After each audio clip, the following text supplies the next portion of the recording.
9 juin 1948. Déclaration du général de Gaulle. Situation. Le général de Gaulle prend position sur les recommandations formulées à propos de l'Allemagne par la conférence qui s'est tenue à Londres du 23 février au 6 mars, puis du 2 avril au 1er juin. Recommandations rendues publiques par un communiqué du 7 juin.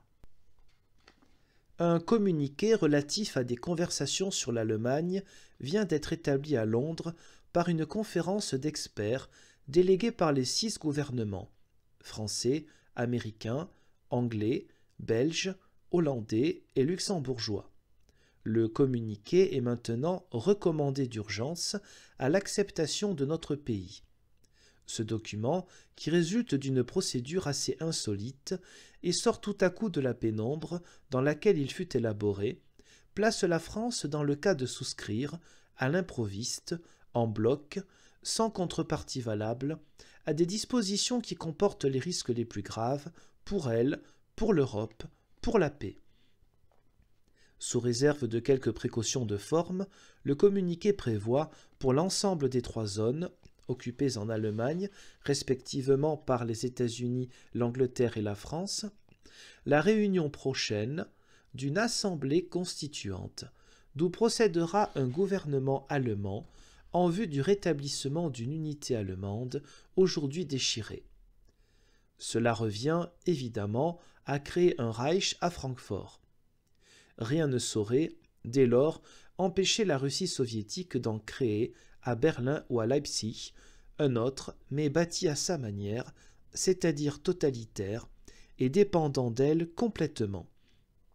Cela fait, une seule question dominera l'Allemagne et l'Europe, lequel des 2 Reichs va faire l'unité, puisqu'il est conclu et proclamé que l'unité est l'avenir de l'Allemagne. On peut prévoir quelle concurrence dans le nationalisme se déchaînera, à partir de là, entre Berlin et Francfort, et quelle atmosphère internationale va en résulter. Si les secousses qui menacent de se produire entre les Allemands et entre les puissances, par suite de la rivalité des 2 Reichs, n'amènent pas bientôt la guerre, on peut du moins deviner lequel des 2 camps allemands sera assez dur et rigide au-dedans, assez puissamment soutenu du dehors, pour gagner finalement la partie. On peut même imaginer qu'un jour, l'unité allemande, réalisée une fois de plus autour de la Prusse, mais cette fois d'une Prusse totalitaire, liée corps et âme à la Russie soviétique, ainsi qu'aux États populaires de l'Europe centrale et balkanique, apparaîtrait à la lassitude, à l'insularité ou à l'illusion des anglo-saxons comme la solution d'apaisement. Mais si le Grand Reich devait reparaître de n'importe quelle façon, et surtout de cette façon-là, manié par un tel régime, englobé dans de telles alliances, où seraient désormais les chances de la France? En contrepartie d'une situation qui risque de devenir aussi dangereuse, il ne nous est proposé que des garanties moins qu'aléatoires. D'après le communiqué, la Ruhr, arsenal principal de l'Allemagne, doit faire intégralement partie du nouveau Reich. Il n'y est prévu, en fait de contrôle international, que celui qui s'exercera sur la répartition du charbon et de l'acier. Encore ce contrôle sera-t-il organisé de telle sorte que la voix de l'Allemagne y équivale celle de la France et que l'Allemagne, en joignant sa voix à celle des États-Unis et de la Grande-Bretagne, qui n'ont que faire du charbon de la Ruhr, pourra dans certains cas nous le faire refuser à nous ou aux États du Benelux, qui en avons absolument besoin. D'autre part, c'est un fait que le communiqué ne mentionne pas les réparations et ne précise rien en ce qui concerne la Sarre. Enfin, s'il est spécifié, d'ailleurs sous une forme molle et vague, que l'occupation militaire de l'Allemagne doit se poursuivre pendant une longue période et jusqu'à ce que la paix soit assurée, rien n'est fixé quant à l'importance, à la solidarité et aux missions éventuelles des forces alliées qui seront maintenues en occupation. Cette lacune est d'autant plus fâcheuse qu'en cas de conflit, nul ne l'ignore, nous ne pourrions attendre d'outre-mer aucun secours militaire important avant des délais prolongés. Au total, Il n'est pas exagéré de dire que les dispositions prévues par le communiqué, jointes à celles qui furent prises en dehors de nous, à Yalta et à Potsdam, créeraient en Europe une situation telle que la France se trouverait placée en état de danger permanent, sans pouvoir compter, en temps voulu, sur l'aide efficace de personne. On peut se demander dans quel sens le poids écrasant des conditions qui seraient ainsi faites à notre sécurité influerait à la longue sur l'orientation de la France. Les États-Unis, protégés par les océans, disposant d'un potentiel immense, pourraient incliner à cette solution sommaire qui consiste à rebâtir le Reich aussitôt après l'avoir abattu, afin de lui transmettre une large part des responsabilités de l'Europe. L'Angleterre, à qui son insularité a, jusqu'à présent, toujours évité l'invasion, pourrait, suivant sa tradition, désirer la renaissance d'un Reich, afin que dans le groupement des États de l'Europe occidentale, la France et l'Allemagne se fassent contrepoids sous l'arbitrage britannique. Étant donné la pesée terrible que la Russie soviétique exerce à présent en Europe, ce seraient là, certes, des erreurs graves, mais qui, pour les anglo-saxons, ne seraient pas sans compensation, et qui, au surplus, ne risqueraient pas de mettre en danger l'indépendance anglaise ou américaine. Pour nous, la France, il n'en est pas de même. Nous sommes au bord d'un abîme. Tandis que, du 18 juin 1940 jusqu'au 20 janvier 1946, la France développait d'abord son effort de guerre à partir de l'effondrement, puis réapparaissait parmi les grandes puissances à partir de la victoire, j'avais, en son nom, sans relâche, fait valoir et défendu sa position quant au règlement du problème allemand. Cette position, chacun en connaît l'essentiel. Plus de Reich, parce que le Reich constitue automatiquement un mobile et un instrument pour les instincts dominateurs de l'Allemagne, a fortiori lorsque ces instincts pourraient être tentés de s'unir à d'autres. Au contraire, des États allemands dont chacun aurait ses institutions, son caractère, sa souveraineté, pouvant se fédérer entre eux et entrant dans un groupement européen, où ils trouveraient le cadre et les moyens de leur développement.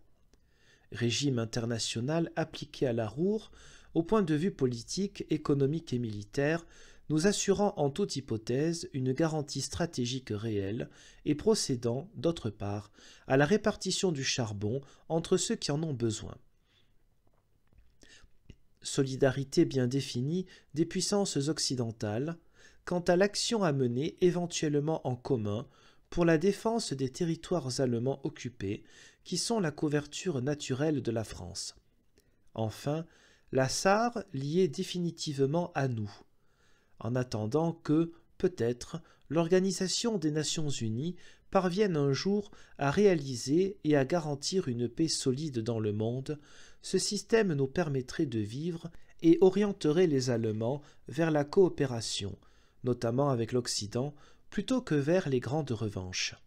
C'est, notamment, pour être en mesure de traiter un jour, dans des conditions convenables, sur ces problèmes dont dépend la vie de notre pays, que, malgré le désastre subi en 1940 par la France presque isolée, à l'avant-garde des démocraties, la résistance avait poursuivi la lutte. C'est dans le même but que j'ai, quant à moi, tout en combattant de la façon la plus loyale, aux côtés de nos alliés, refusé toujours, et parfois non sans friction sérieuse, de sacrifier l'intérêt de la France aux conceptions étrangères, quand celle-ci s'opposait à celui-là. C'est dans la même intention que mon gouvernement s'est assuré d'une zone française d'occupation en Allemagne et a préparé la jonction de la Sarre avec la France. C'est dans le même esprit qu'il n'a jamais accepté aucune interdépendance entre d'une part les conditions du règlement du sort de l'Allemagne et d'autre part les accords d'aide économique conclus avec nos alliés, par exemple au titre du pré-bail ou des emprunts consécutifs. Mais l'action diplomatique, qui fut ensuite menée à partir de cette position de la France jusqu'au communiqué de Londres, fut une série continue de reculs jusqu'à l'abandon final. Les péripéties se sont déroulées, pour ce qui nous concerne, dans une obscurité bizarre, sous le couvert d'affirmations officielles, maintes fois renouvelée quant à la continuité de la politique française, et dont on voit aujourd'hui le caractère dérisoire. L'acceptation nous est réclamée au moment même où le régime sous lequel nous vivons étale au grand jour sa dégradation. Les pouvoirs publics ont laissé faire depuis 2 ans sans jamais intervenir autrement que sous la forme de creuses déclarations. Aujourd'hui même, certains officieux, qui affectent quelques surprises et un peu de regret quant au résultat lamentable qui leur est enfin découvert, ne semblent pas imaginer que le régime actuel soit en état de refuser ce qui lui est proposé. Qui mesurera jamais l'effrayant désavantage, à quoi la débilité, l'inconsistance du régime, qui dévoie et stérilise ce dont les hommes pourraient être capables, condamne aujourd'hui notre politique étrangère, comme elle risquerait, le cas échéant, de condamner notre défense nationale. La France ne peut et ne doit pas souscrire aux recommandations de l'étrange communiqué de Londres. Il lui appartient, au contraire, de provoquer des négociations nouvelles, sur des bases qui tiennent compte de ses nécessités vitales, lesquelles sont, d'ailleurs, en même temps, celles de la paix de l'Europe. Si ces négociations devaient être d'abord repoussées, la France aurait à faire vivre les territoires de sa zone d'occupation, comme elle le fait déjà pour la Sarre, en les orientant de son côté politiquement et économiquement. Cela nous coûterait, en tout cas, moins cher que les renoncements irréparables qu'on nous propose.